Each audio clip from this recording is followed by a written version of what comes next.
Hour number 2 is now officially underway right here on the early line for a Tuesday morning edition, Sirius XM Channel 159, SportsGrid Network. Donnie writes out along with Joe Raniero. We're going to talk some Major League Baseball in this hour and also get caught up on the golf scene. We're a week away from the first major of the year, which will be the Masters. So Keith Stewart will come in and try to help us out with that and point us in the right direction. But we had a great hour number 1. A lot of talk, women's college basketball all the way through. Where does the NBA set up? But Major League Baseball trying to not take that, second place seat here as in the sports horizon, because we had a great weekend here, a great day yesterday, and some big doings showing the diamond, which included a no-hitter. This is unbelievable. We're talking early in the season. Starting pitchers aren't supposed to throw more than 80 pitches, Joe. They're not supposed to get past the 5th inning, let alone get a no-hitter. We saw yesterday as Houston wins 10-0 over the Toronto Blue Jays. A runaway and a no-hitter this early in the season. And it's kind of crazy, too, Donnie, because I believe now the Astros have thrown 4 of the last 7 no-hitters in Major League Baseball right now. So they always seem to be on the mound wearing an Astros uniform, and only this one happened earlier than any other no-hitter has happened in the history of Major League Baseball. We've never had that early of a no-hitter in the season, and Toronto, that lineup, not easy to throw a no-hitter against, but they did it last night. Kudos. Yeah, and by the way, did it in a smaller ballpark environment that we know is down in Houston. And also, I thought Toronto would be able to score a couple runs, let alone just get a couple of hits yesterday, which they couldn't muster up. Yep. You're talking about in the need of a victory. Houston really needed that. And it's nice to get a no-sweat win, 10-0 with a no-hitter where you were never pressured in that game, as Houston was the better team from jump here. As we welcome in the radio audience, you're watching and listening live to the early line. It's Joe, it's Donnie. We got you for the next 2 hours here, right here on Sirius XM Channel 159 and all of our radio affiliates. Let's take a look at the Yankees. Who could beat the Yankees? Apparently nobody right now. 5-0 in the season, fresh off of their 4-game sweep over the Astros. They take on the Diamondbacks, and they attack early to get a 5-0 lead and hold on for a 5-2 victory yesterday. That's a good performance out of the Yankees, who right now look like the best team in baseball, Joe. Yeah, and I'm telling you, it's amazing. Every year with baseball, where we see, well, this has never happened, and you're wondering, you're like, the sportsman played for 200 years. How has this never happened? Can you believe that this is the first time in Yankee franchise history they've actually won the first 5 games of the season on the road? And the way they're doing it is interesting. They're grinding out bats.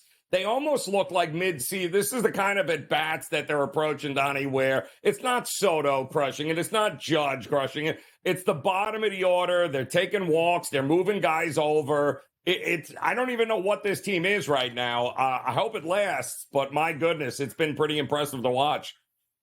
Yeah, and the things that you like as well, Soto's a very good player. Now, yesterday, he didn't get a base. He still was on base twice because you know how he likes to force those walks. He's going to be a tremendous asset to that lineup. But here's what's interesting. They're 5-0 talking about the Yankees. They don't have that great front-end rotation, and they're still 5-0. Have a solid bullpen, but look at the big boppers in the lineup. Aaron Judge goes 1 for 5 yesterday. After 5 games, hitting 143. Giancarlo Stanton, 2 Ks and 3 at-bats yesterday.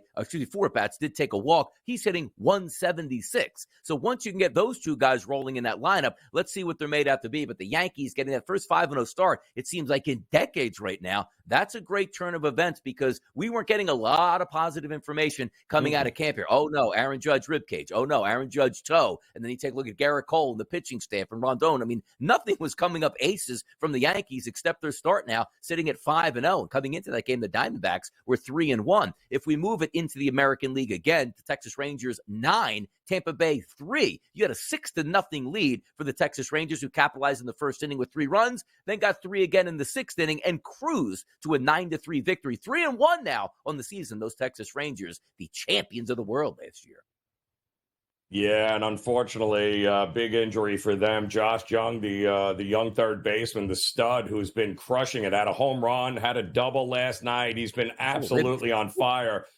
He swung at a pitch, and it hit him in the wrist, and he broke it. So it looks like now their stud third baseman out for at least, they're saying 2 months, 60 days, might be sooner, but that's not great for Texas here to start the season with their stud third baseman going on the IL. No, not good news at all at that point. I guess you could say it could be Mm-mm. worse here, but the Rangers do have a lot of talent here, and a lot of young talent as well, including Mm. Josh Jung. And you're right about that. It's one game like, hey, first at bat, I got nicked up and I had to leave the game and I ended up breaking my wrist. But he was having Right. one of his better games as a professional yesterday before getting nicked up there. So we'll see what happens in the injury fronts for those Texas Rangers. But I'll tell you one team that doesn't have all that much problem scoring runs. That's the Los Angeles Dodgers. Yesterday in the division against the San Francisco Giants, come away with an 8-3 victory. In this one, Paxton gets the victory, 5 innings pitched, 4 hits, 0 earned runs, got away with 5 walks and only 5 strikeouts, but a good victory for them. The Dodgers now sit at 5-2, the Giants dropping to 2-3 overall. Yeah, and a couple of different guys, right? Teoscar Hernandez last night there. Freeman had a bunch of hits here. That lineup is just absolutely scary, especially with Mookie Betts. Have they gotten him out yet? I think he's hitting 500-600 here, Donnie, up at the top of the order. That you want to talk about setting the table. Our question was always about the back end of this LA rotation. And Paxton gave him, 5 innings last night? With that lineup, that's all you're going to need from this rotation of the Dodgers.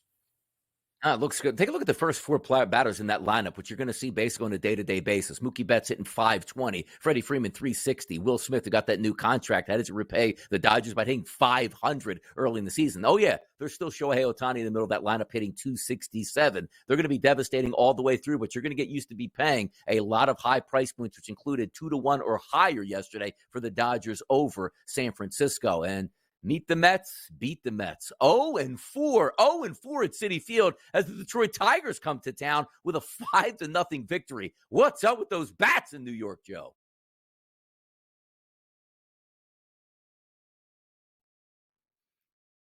And I guess Joe Ranieri, look at it. Stifling right now. Baffled? No answers here? That's what we're getting out of the Detroit Detroit Tigers. 5-0 here at this point. You got me flustered. I'm talking old school Lions at this point. The Tigers are gone right now. What's going on? Yeah, he's like, Ranieri's gone. He could care less about the Mets. I was like, Met bats? What Met bats? Did you see Met bats? I haven't seen them yet this year. And to think, Donnie, that game went into extra innings. It was a pitcher's duel right up until, of course, the extra innings came, and then the wheels fell off for the Mets. But when you find a Met bat, let me know here. That's like Haley's Comet. I don't think it's coming around anytime soon. Yeah, by the way, I took them to get over the weekend on Sunday. I was like, let me just dip my toes in the water. I thought they had a decent matchup at home. Took a couple guys to get RBI for the Mets, but let alone just getting base hits is really hard for the Mets here. That's a tough loss because you know how the pressure does like to build early in the season. You get up to a hot start like the Yankees, it's fantastic. You start cold, you start wondering, when's our first win going to come here? Unbelievable stuff. The PGA is up next with Keith Stewart. Don't go anywhere.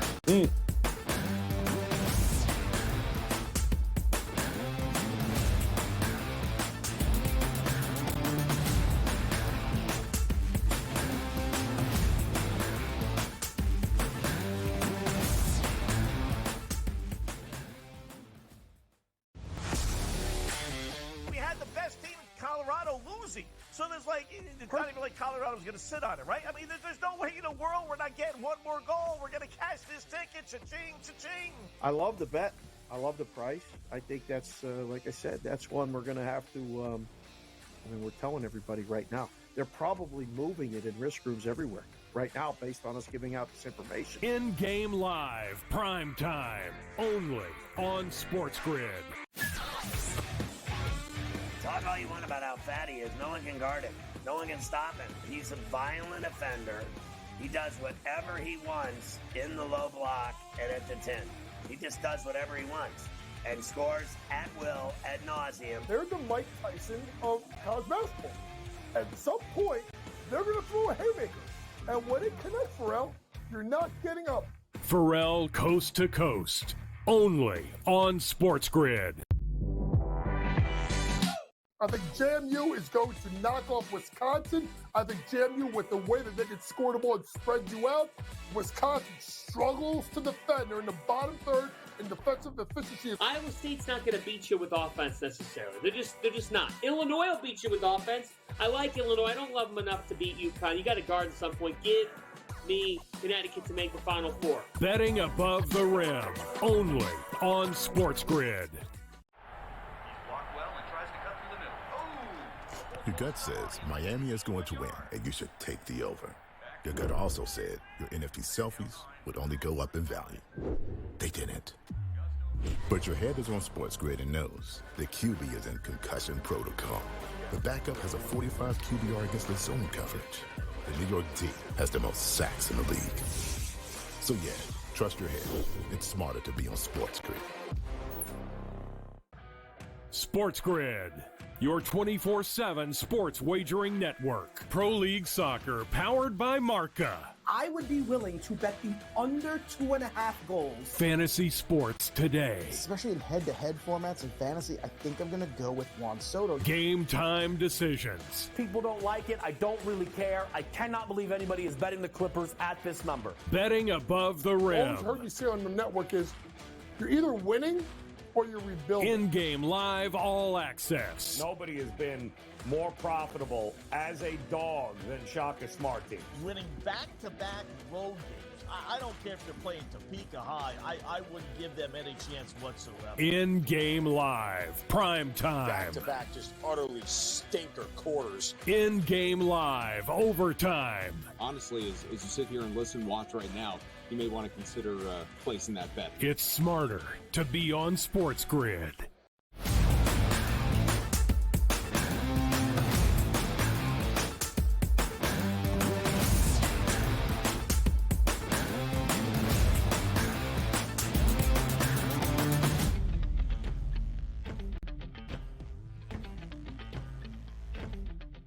It's almost major season here on the Sports Grid Network. Coming up in just 2 weeks here, roughly 2 weeks, I should say. We're going to have the Masters Tournament live from Augusta, and it's going to be fantastic to watch it play out. But before we get there, we're going to need some help on this week's tournament. I'm Donnie Rightside. He is Joe Ranieri, and now we're going to bring in our president, should I say, PGA professional here, and that's going to be Keith Stewart. Let's have some fun with this tournament this week. But before we get there, Keith, how you doing there this morning?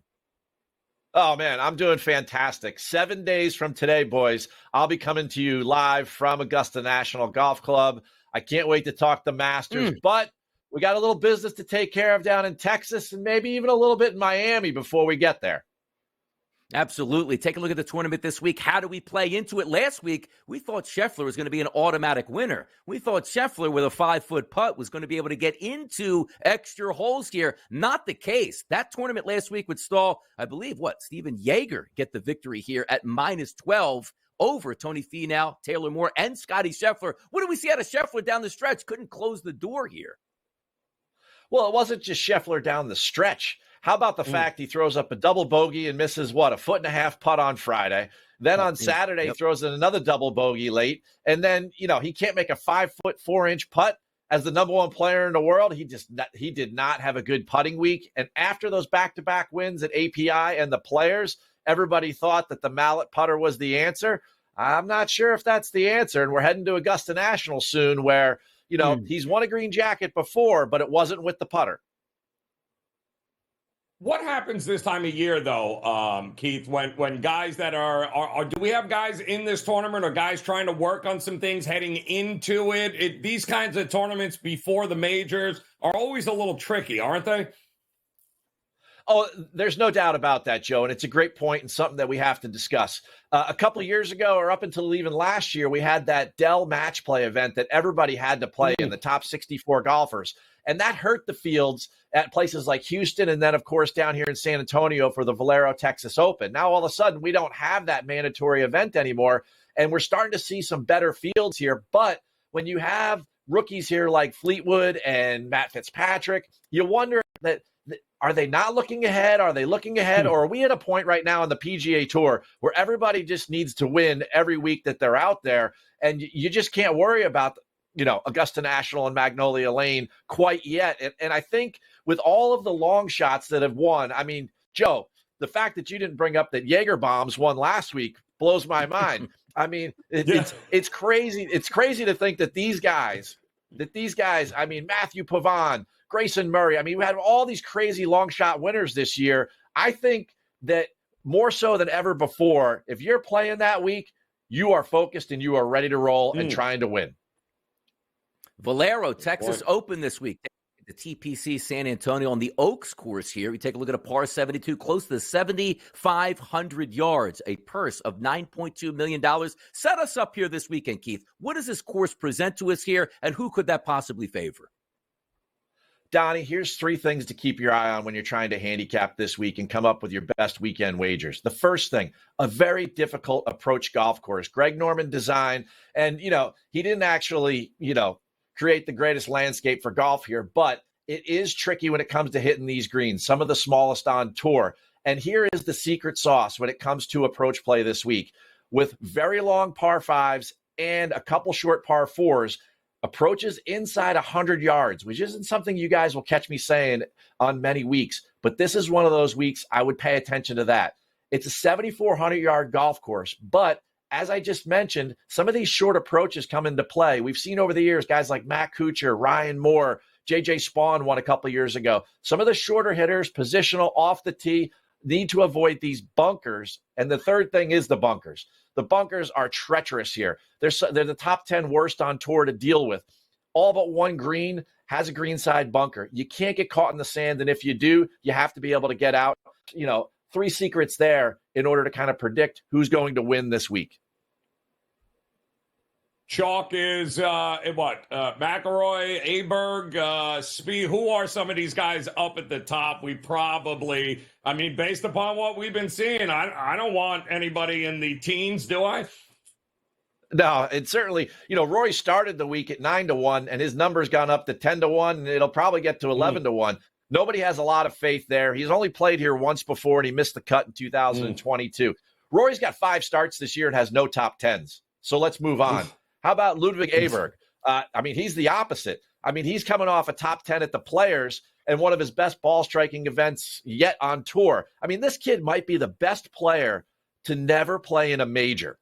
When you think about that, Tiger, everybody, they all played the U.S. Open when they were young.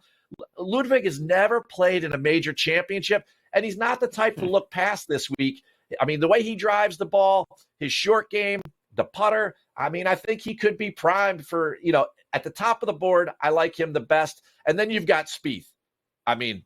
There's a lot to talk about here. He's got 2 straight missed cuts. And the fact is, guys, we talk about Spieth every week, it seems like. He's only won twice in the last 6 years. Oof.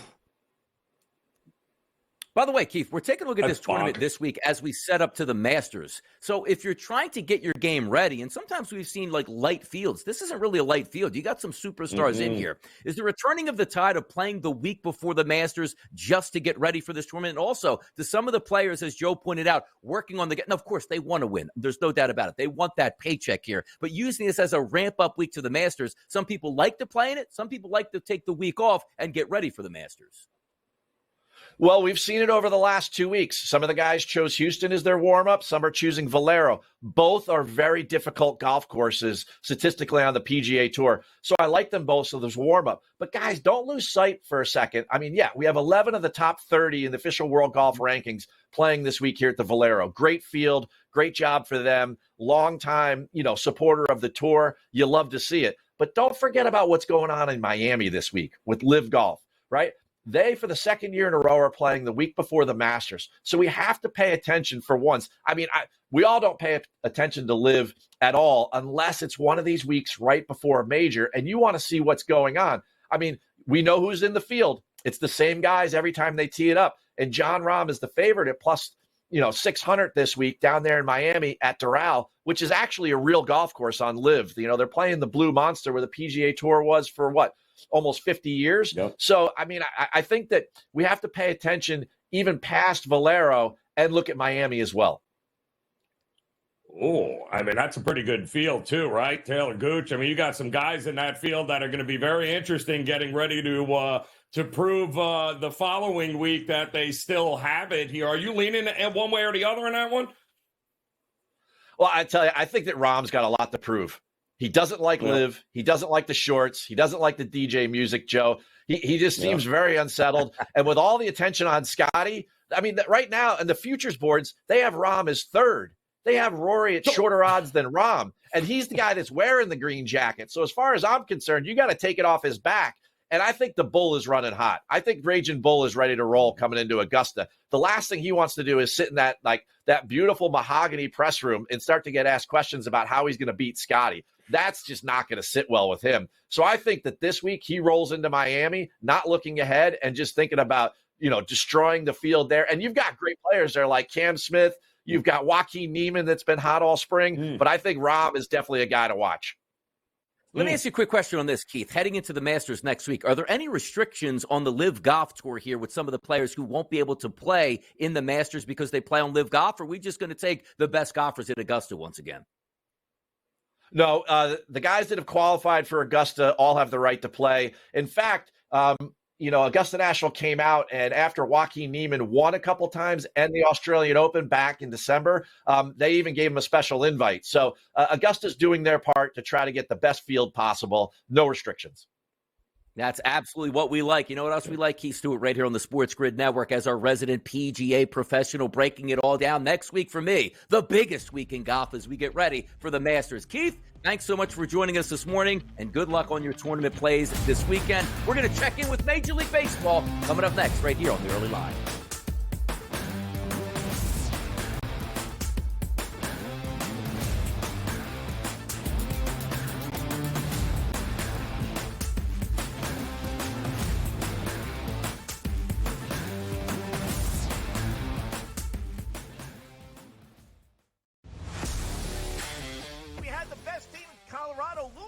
So there's it's not even like Colorado's going to sit on it, right? I mean, there's no way in the world we're not getting one more goal. We're going to cash this ticket. Cha-ching, cha-ching. I love the bet. I love the price. I think that's, like I said, that's one we're going to have to, we're telling everybody right now. They're probably moving it in risk rooms everywhere right now based on us giving out this information. In-game live, prime time, only on SportsGrid. Talk all you want about how fat he is. No one can guard him. No one can stop him. He's a violent offender. He does whatever he wants in the low block and at the 10. He just does whatever he wants and scores at will, ad nauseum. They're the Mike Tyson of college basketball. At some point, they're going to throw a haymaker. And when it connects, Pharrell, you're not getting up. Pharrell Coast to Coast, only on SportsGrid. I think JMU is going to knock off Wisconsin. I think JMU, with the way that they can score the ball and spread you out, Wisconsin struggles to defend. They're in the bottom third in defensive efficiency. Iowa State's not going to beat you with offense necessarily. They're just not. Illinois will beat you with offense. I like Illinois. I don't love them enough to beat UConn. You got to guard at some point. Give me Connecticut to make the Final Four. Betting above the rim, only on SportsGrid. Your gut says Miami is going to win, and you should take the over. Your gut also said your NFT selfies would only go up in value. They didn't. But your head is on SportsGrid and knows the QB is in concussion protocol. The backup has a 45 QBR against the zone coverage. The New York D has the most sacks in the league. So yeah, trust your head. It's smarter to be on SportsGrid. SportsGrid, your 24/7 sports wagering network. Pro League Soccer, powered by Marca. I would be willing to bet the under 2.5 goals. Fantasy sports today. Especially in head-to-head formats in fantasy, I think I'm going to go with Juan Soto. Game time decisions. People don't like it. I don't really care. I cannot believe anybody is betting the Clippers at this number. Betting above the All rim. I've heard you say on the network is you're either winning or you're rebuilding. In-game live, all access. Nobody has been more profitable as a dog than Shaka Smart Team. Winning back-to-back road games. I don't care if they're playing Topeka High. I wouldn't give them any chance whatsoever. In-game live, prime time. Back-to-back, just utterly stinker quarters. In-game live, overtime. Honestly, as you sit here and listen, watch right now, you may want to consider placing that bet. It's smarter to be on SportsGrid.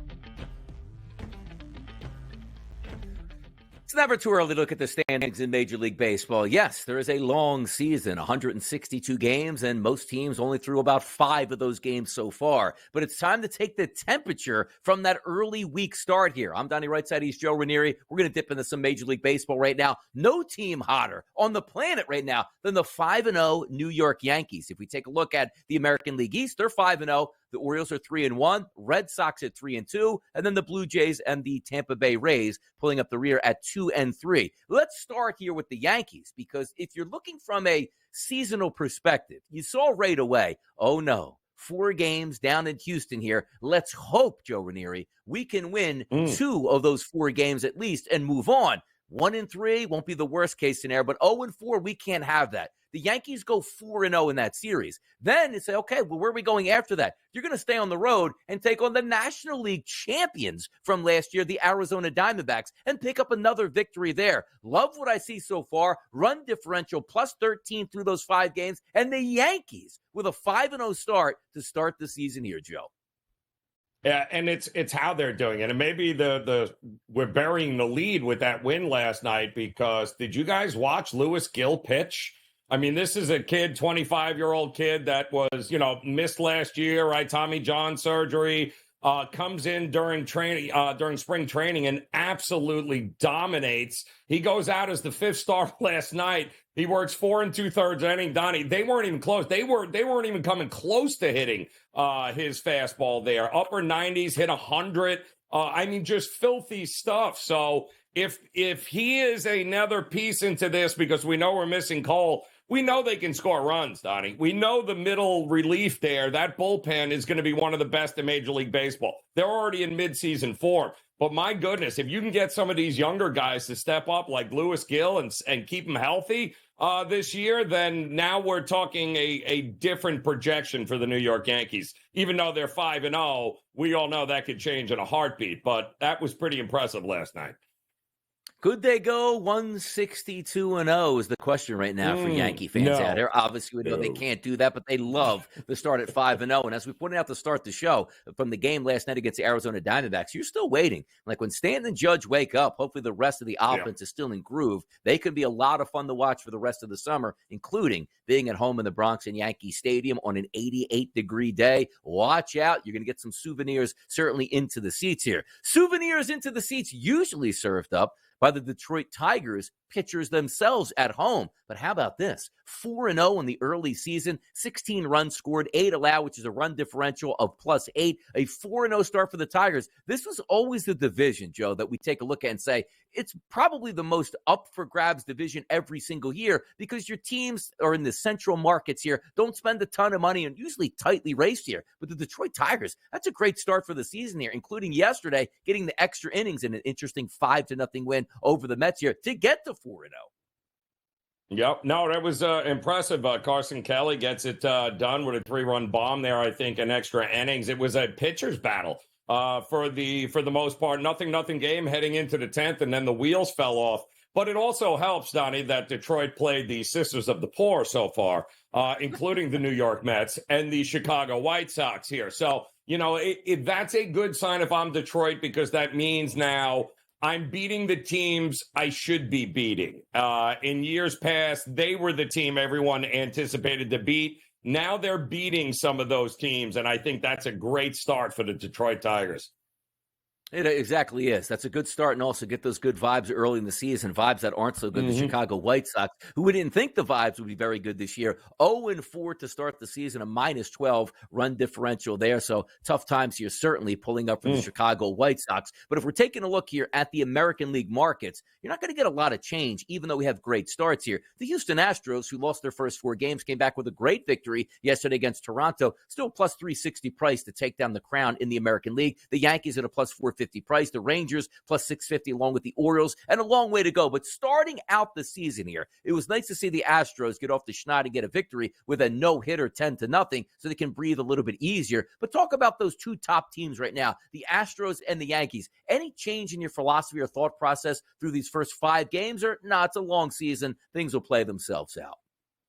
Yeah, listen, I'm going to get crazy. I mean, I think I'm more surprised with the Yankees than I am with the Astros. We knew the biggest problem for the Astros this year, despite going out and signing Hader, was that bullpen is not good. And there's a lot of question marks around that bullpen. And we saw it in action to start the year right off the bat. Couldn't hold the lead, right? To the Yankees, they led in every one of those games, Donnie, at some point, and couldn't hold the lead. And a lot of that is because of that bullpen.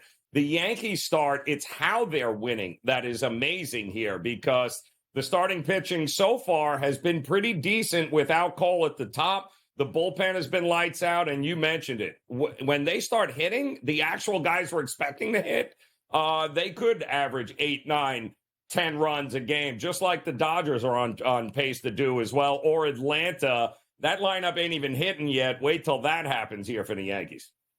Exactly. Wait till that, weather turns up, get those degrees up, winds blowing out. We should have a great Major League Baseball season as long, Joe Ranieri, as they keep the humidors toned down a little bit and let that ball travel. But certainly early in the season, some teams racking up runs, some teams not doing anything in the runs department. But if we flip it over to the National League, the Braves in first place in the National League East, as they just about are every single year at this time of the year and throughout the remaining parts of the summer. And if you look at the rest, the National League East is supposed to be a competitive division. The Phillies, 1-3. The Nationals, 1-3. The Mets, 0-4. The Marlins, 0-5. So maybe the Atlanta Braves, once again, running and hiding early in the season in the National League. But if you take a look at some other teams and surprises, there's no surprise the Los Angeles Dodgers are a 5-2 record here through their first 7 games, sitting in first place in the West. But how about those Pittsburgh Pirates at a perfect 5-0, followed by the Milwaukee Brewers, who went to New York and swept the Mets. They also sit at 3-0. Any surprises here to start the Major League Baseball season, or is it just, what? The Pirates playing good baseball? Who would have thought that? Yeah, I'm surprised at how many people continue to run to a window to try to think this is the game Ohtani hits a home run. This is the game Ohtani. Give me Ohtani anytime home run. Like everyone settle down here. He's not going to hit one every game. And he'll be just fine by the time the season ends. But when you look at that Braves lineup, when you look at that Dodgers lineup, I think the Central and the National League is the biggest question mark. I have always said I can't stick a fork in Milwaukee. A lot of guys on that team. I like the bullpen. I like the pitching. Devin Williams will be back in a couple of months. They'll be just fine. But ultimately, I think that's a division, Donnie. Maybe that is the biggest coin flip there is in the National League there, depending on who gets hot. Great start for Pittsburgh. But again, Donnie, who'd they beat? Like they came here to Miami and beat a team that, they're throwing relievers already in the first week because they have no starters. Everyone is hurt. So, but kudos. You got to win the games that are on the schedule, and Pittsburgh's done that so far. Take a look at that West out here in the NL West. That's the Dodgers, Diamondbacks, Padres, and Giants in that order. 5-2 for the Dodgers, the Arizona Diamondbacks, 3-2 after getting beat last night by the New York Yankees. The Padres sitting at 3-4, and then the Giants 2-3, and then the Rockies, we know, certainly going to have a tough time this season. Any surprises from a Dodgers perspective? Because I know how elite that lineup is, but they're not going to win 9 out of every 10 games. So 5-2 is a fine start for them over the season, and they're going to be hell on wheels throughout the summer because it doesn't matter who they pitch. That lineup is always going to be better on a night-to-night basis than anything that they face on the opposite side. The projection for you for the Dodgers, anything change over the first 7 games, or even though you see them with 2 losses, no, they're still going to be close to 100 wins, if not 105 wins when it's all said and done. Yep. Nothing I've seen leads me to believe that, we're overestimating the ability of the Los Angeles Dodgers. But it's something you have to monitor here, right? Because already the markets are overvaluing them. There's not a whole lot of money. You're not going to be getting rich laying $3 with the LA Dodgers this season. So there will be opportunities, I think, to pounce and bet against the Dodgers. And I think it's going to all center around that starting pitching. That to me and that bullpen is the weakest part of the LA Dodgers. That lineup, they can throw a lot of lefty and righties at you there and make it a matchup nightmare for other starting pitchers. Lining up the pennant here, Joe, in the National League, the Los Angeles Dodgers at a plus 165 price, followed by the Braves at a 250 price. Then that shelf, the Phillies at 8-1, really by themselves. Then you take a look at the Cardinals and the Diamondbacks 16-1 and 17-1 prices. We know in Major League Baseball, yes, the regular season is very important. You jockey for seeding here. But in a short series, as they line up in the playoffs, the favorites don't always advance. Just taking a look at the past couple years in Major League Baseball. Having said that, The Dodgers at a crazy price. We talk about this with UConn and the Boston Celtics. Even though I do think they're the best overall team, can you bet them, Joe, at a plus 165 price? No, absolutely not. Can't bet anything at a 165 price at this point. Because there's so much unknown, Donnie. That's the problem here, right? We just don't know yet. A lot can happen. Injuries can happen. So, and listen, how much lower is it going to go, Donnie, if we're in June? It's probably going to be around the same price, is it not? It's always going to be around this price. So, let it play out a little bit. Let some guys see what goes on. We're getting more and more injuries, which is usually the case this time of year, which kind of changes the trajectory of some teams. So give it a couple of months and we'll revisit it in June and July.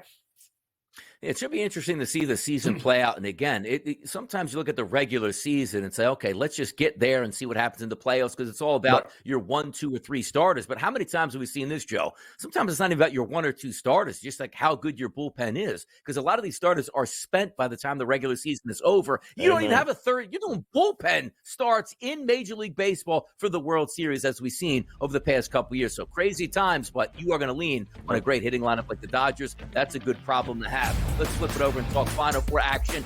Men's tournament for this weekend coming up right here on the early line.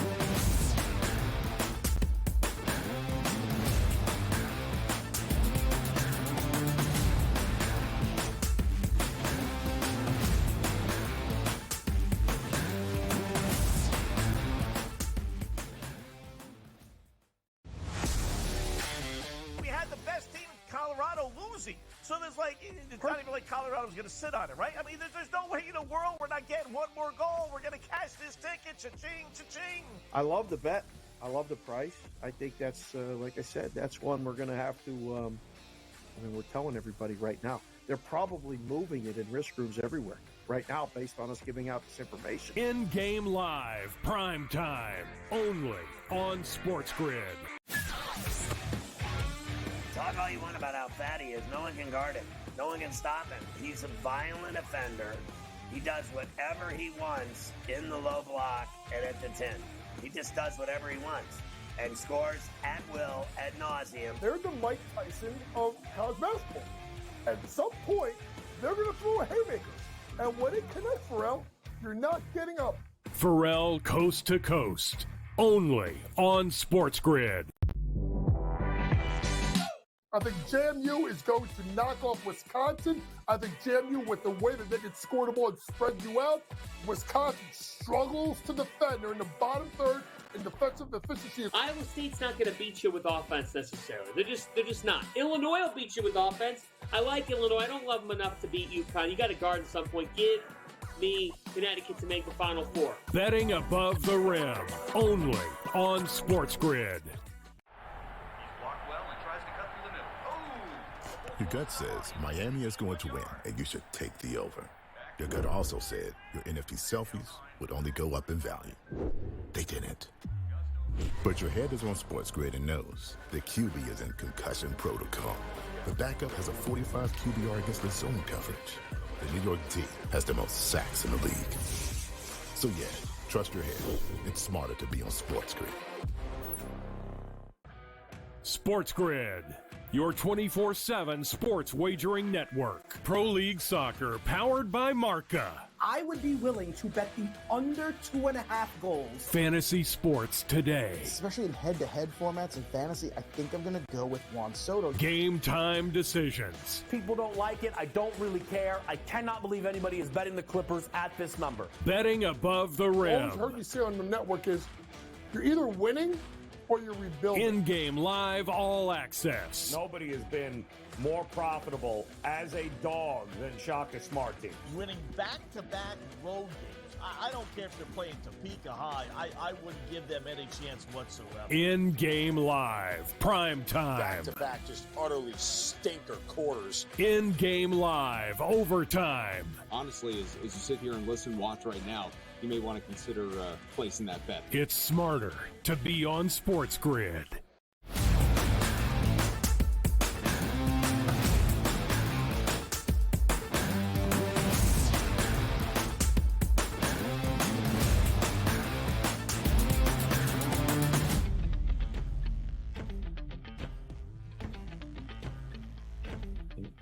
Getting you prepared for this weekend's action in the NCAA Final Four, both men's and women's, the SportsGrid Network right here. We get you covered, and also on the early line. No doubt about it, Donnie Rightside and Joe Ranieri. Let's take a look. First, let's set the table for this weekend, right? Because we have some look-ahead lines that I want to get to, which I think are very interesting if these games play out the way we think they're going to play out, or maybe an upset or two. But the two games this weekend, NC State and Purdue, followed by Alabama and Connecticut. This is rare here because typically you're going to get one game which we think are better than the other game, which means we expect a close game, 1.5 point spread, 2.5 point spread. We're not getting that this weekend. The 6:09 matchup on Saturday between NC State and Purdue, that sits at 9.5 points. Game number two, Alabama and Connecticut, 11.5 points here. Are we going to see an upset this weekend? Is it going to be chalky? And also, Joe, how do you approach this weekend with two heavy lines here? Yeah, heavy line. I mean, listen, the reality is, Donnie, I hope it is chalky because I think it's the best game possible for the championship with UConn taking on Purdue. So any sort of update here, and it's not happening with Connecticut. Let's be realistic. Can NC State win? Sure, they can win. But, maybe I'd be more apt to wait until this thing hits double digits. And I think it will here, Donnie. I mean, we saw 9s, then it was 9.5. And I do think there'll be some Purdue money coming in on before game day and maybe push this thing up to 10. I don't think it'll stay there, but I do think you'll have an opportunity to get double digits with NC State if that's what you want to do here. I think NC State has the best shot of keeping this thing close and maybe the number. I don't think Alabama has any shot at keeping it close against UConn. I think it opened up 10.5. It's now up to 12, and I still wouldn't take the points in that spot there. It's not a great matchup for Alabama, period. In fact, they have maybe been favored the most by some of the games and teams that they have had to play to this point. All of those advantages will not work in their favor against UConn. Usually in some of those regional rounds, you might get some of those stadiums that you play in. We'll talk about stadiums, football stadiums. Haven't had that yet in the NCAA tournament. You're going to get that this weekend in Arizona. A lot of lofty totals here that we're looking at, that we're expecting teams to just pick up where they left off in a new environment on some rest, and the other team with a few more days to get prepared. But it should be fun to watch. I was talking yesterday on Moneyline with Kevin Walsh, saying to myself, look, even if we have to sacrifice, Joe, as you said, for the greater good, where it is two blowouts, and it is Purdue that wins, and it is UConn that wins, we're set up for an unbelievable matchup Monday night that certainly is going to be so much fun to watch it play out. So at the FanDuel Sportsbook, they give us some hypothetical odds in these matchups that we can't anticipate. And if it turns out that we get chalk on Saturday night, both top teams advance here, and it is Purdue and Connecticut on Monday night, -5.5 as this line here for the Connecticut Huskies and the Purdue Boilermakers, obviously of the underdogs, getting the 5.5 here. Talk to me on this line, because we can break down this matchup, obviously, but the line itself, what would this line be after the games end on Saturday night? Like, Joe, if you see Connecticut absolutely hammers Alabama and Purdue struggles with NC State, could we see 6.5 and 7.5, or vice versa if Purdue absolutely rolls and Connecticut struggles a little bit? Where does this line end up on Monday? Yeah, it's going to be fascinating, Donnie, just from the standpoint of, you're right, recency bias. What kind of is the initial reaction we're going to get based upon the outcomes that we see in games? You're already in a Final Four having both games looking like double-digit favorites is kind of crazy. So the market is kind of telling us, Donnie, don't expect great things. So if UConn and Purdue win by margin and win the games rather easily, I do think you're going to have UConn won it last year. You're going to have maybe, now we're dealing with the UConn on the women's side. You might have a little UConn fatigue here along the way, maybe giving you an opportunity to get a better number on them, because a lot of people might jump on Purdue here. I mean, if Purdue barely wins, or is, fortunate where NC State takes them to the wire, then I think you're going to get all sorts of UConn money coming in. And then that number, don't wait Purdue, wait for it, because that Connecticut money will come in if they blow out Alabama and Purdue struggles with NC State. Without seeing those games on Saturday, if I ask you right now and say, okay, they're both going to win, but we don't know the process through it. If it is 5.5 points, who are you leaning towards? UConn or Purdue on Monday night if that line is identical and both teams don't really rise and shine, let's just say, on Saturday? Nobody, as far as I'm concerned, is beating UConn. I don't care what the number is. And not because of it offensively, but because of what they have done defensively that nobody is talking about. Now, we know Klingon, we know these guys are phenomenal offensively, but what they are doing defensively is kind of not being talked about enough here. We're talking about a UConn team that has actually upped their defensive game against better offensive teams. 8 of the 11 top 25 rated offensive teams against UConn have gone under their total when they have played them. They have been ridiculous. What they just did to Illinois should tell you that Alabama is going to be in for it because Illinois was a top 5 offensively rated team in the country. They were elite offensively, Donnie, and they scored 52 points. 52, and that's not an anomaly. UConn's defense has raised their game, going to make it very difficult, I think, for teams like Alabama who only have one pitch. They're either hitting threes or they're not. You take that away for them. How did they beat UConn, Donnie? I don't see it happening. So I do think Connecticut, no matter what happens and who they play, defensively, they are just a notch above everything else that we see at this point. Let's just say DJ Horn and DJ Burns Jr. have an unbelievable game and knock off Purdue here and face UConn. UConn would be a 15.5-point favorite over NC State. Now, here's the interesting part about that, because I'm with you. I don't think anybody's beating UConn at this point right now. They just look like the most complete team, and it doesn't matter who stands in their way, which I do want to see them play Purdue because I think it will be quite fun to break it down and watch it play out. But NC State, let's just say they do beat Purdue. You can't get a hotter basketball team playing their absolute peak best right now. I actually would take the 15.5 points if NC State was taking on UConn, and it was a 15.5-point number, Joe. How about you? Yeah, listen, it's this and what is it, 9 now in a row, right? I mean, just a absolutely unbelievable, magical run here by NC State that has gotten a ton of breaks and everything go their way in a lot of different situations here. So kudos, right? I mean, they're here.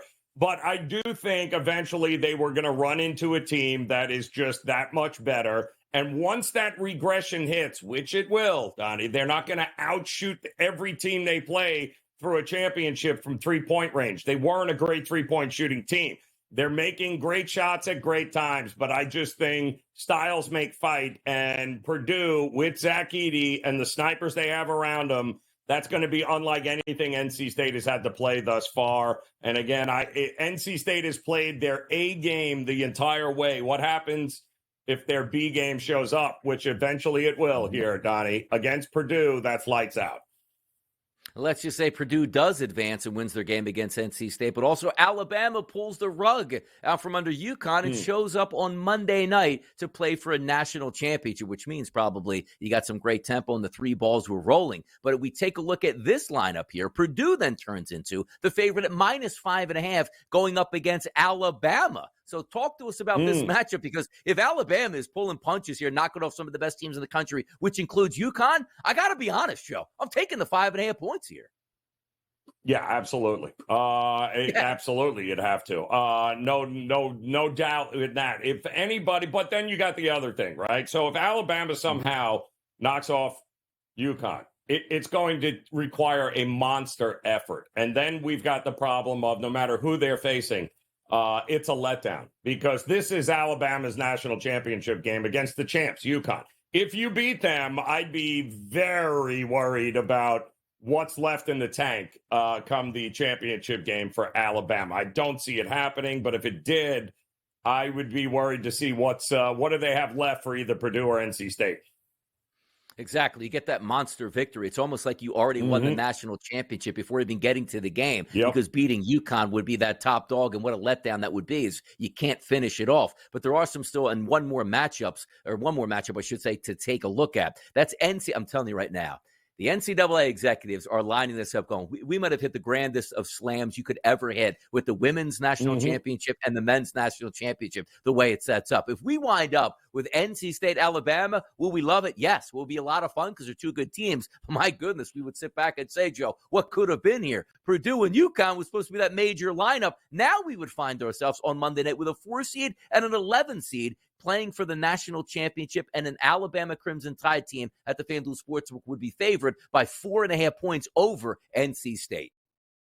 Yeah, but the odds aren't in that fair. I mean, listen, the history of the tournament, Donnie, right? We all love Cinderellas. We all love the underdog story. We get it. But the reality is, throughout history, over the decades in this tournament, the cream always rises to the top, the way it is set up. And eventually you're going to get, a couple of number ones like you have here against a couple of other pretty decent teams. We've never had an 11 seed win a national championship. I doubt very much NC State is going to be the first one to ever do it, or Alabama even at a 4 seed. Although I think UConn last year was, a 4 or a 6 seed when they won it last year. But that was your outlier. Yeah, they were a 4, I think. But that was the outlier. You had FAU, which was an 8 seed or 9 seed, somewhere in that ballpark. The Final Four was just, it was an anomaly last year. This year, a couple of number ones that I think are just a cut above. And they usually, history tells us, those number 1 seeds are there for a reason. And they usually have more depth and more talent than anybody else. And I think that's exactly what we're going to see here. Lining up this weekend's Final Four heading into the national championship game that's going to take place on Monday night. Looking at the FanDuel Sportsbook, the odds is listed here. UConn a minus 185 price to win it all. Purdue at a plus 190, followed by Alabama at 13-1 and NC State at 20-1. Also, Joe, if you just want to say, you know what? Connecticut is the best, but maybe one of these teams can still knock them off. You could take the field. Connecticut is a minus 184 price. The field would get you plus 146. So my question to you, Joe, is would you be more likely to say, well, really the only team I think that can knock them off would be Purdue. I'll take the plus 190 price. Or do you maybe see an upset and you'll take the other 3 teams for a plus 146 total package? Yeah. Now, while you may think you're getting value by taking the field, let me just remind everyone, if they don't win, you lose. And I don't see any of them winning anything except one more game and the right to eventually lose to UConn. I think they're that good. I think they're that experienced, and they are playing hard to believe. They still can't hit any threes, Donnie. They went 3 of 17 against Illinois and beat them by 25. Yep. We talked about the Yankees lineup. What happens when they start hitting? What happens when they start hitting threes, UConn? Which could very well happen here this weekend. It's going to be lights out. I would only lay the 185, and I don't do that very often. It's absolutely crazy. It's absolutely wild the way it's going to play out. But you're right about that. 2 teams that didn't hit water from a boat from 3-point range, both advance. Imagine if they both bring their A games here, win on Saturday, and then advance to Monday night's championship game. And by the way, SportsGrid Network, we got you covered all weekend long. This absolutely is the place to be. Fade the Public poll comes up next, right here on the Early Line.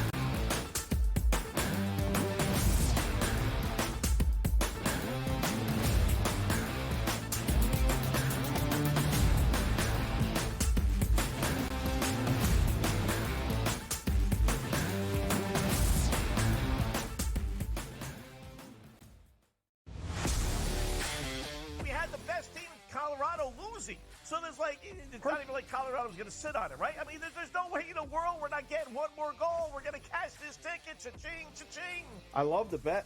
I love the price. I think that's, like I said, that's one we're going to have to, we're telling everybody right now. They're probably moving it in risk rooms everywhere right now based on us giving out this information. In-game live, prime time, only on SportsGrid.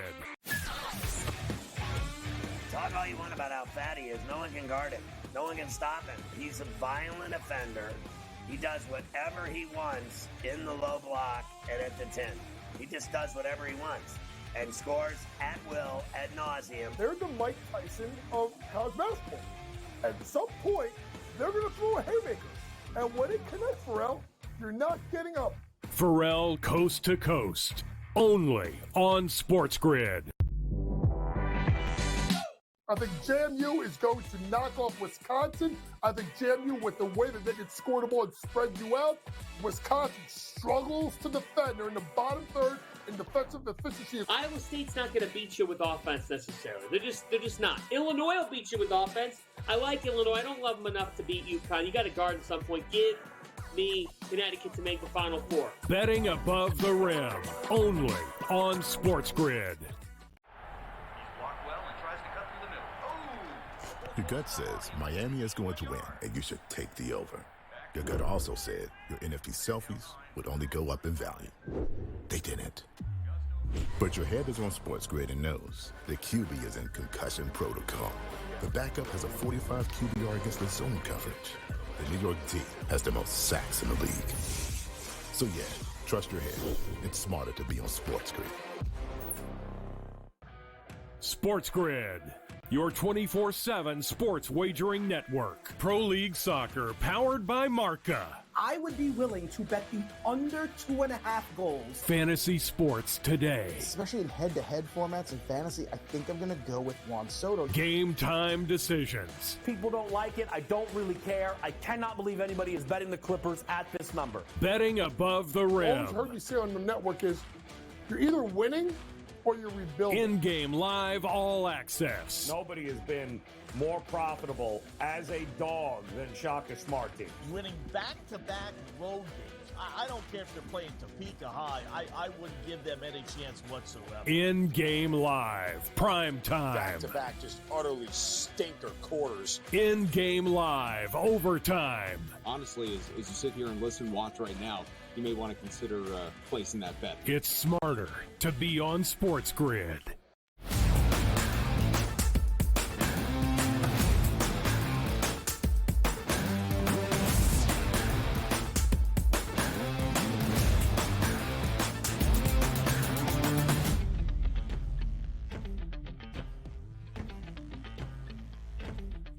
Closing out hour number 2 in style right here on the early line, Sirius XM Channel 159 Sports Grid Network. It's Joe, it's Donnie, having some fun here, talking a ton of topics, which includes getting you ready for this weekend's action in both the women's tournament and the men's tournament in NCAA action. But we got a lot of hot topics to get through here, which includes the NBA. And at this time in the show, Joe, we always like to reach out to the public and say, what are you thinking here? So no doubt about it, we reach out at SportsGrid TV, put the poll out there for the Fade the Public angle. And it is, with Joel Embiid back, how far will the Philadelphia 76ers go this season? There are 4 choices that you can make: the NBA Finals, the Conference Finals, the second round, or the first round. Now, keep in mind, typically the Philadelphia 76ers coming in with one of the top 3 seeds in the Eastern Conference, which means you get a lighter opponent, or what's thought to be a lighter opponent, Joe, in that first round. Let's just project and say the Philadelphia 76ers wind up in the 7 or 8 when the play-in round is done.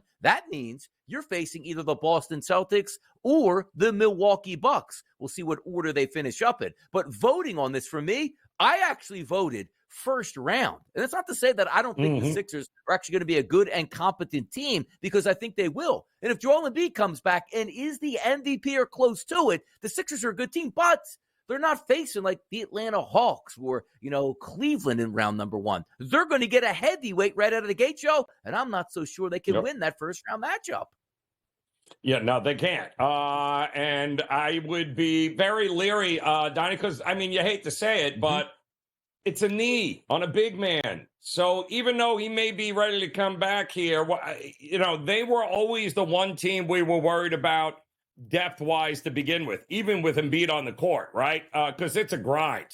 Trying to make it through to the end and win a championship. I think it's great for the city. I think it's great for the team that he comes back, gives them a puncher's chance. But ultimately, I didn't think they had enough, Donnie, when he was on the court there playing. I still thought they were that next tier with the Knicks and everybody else there. Hour number 3 coming up. We got a ton of hot topics, so don't you go anywhere. We'll be right back in a short second.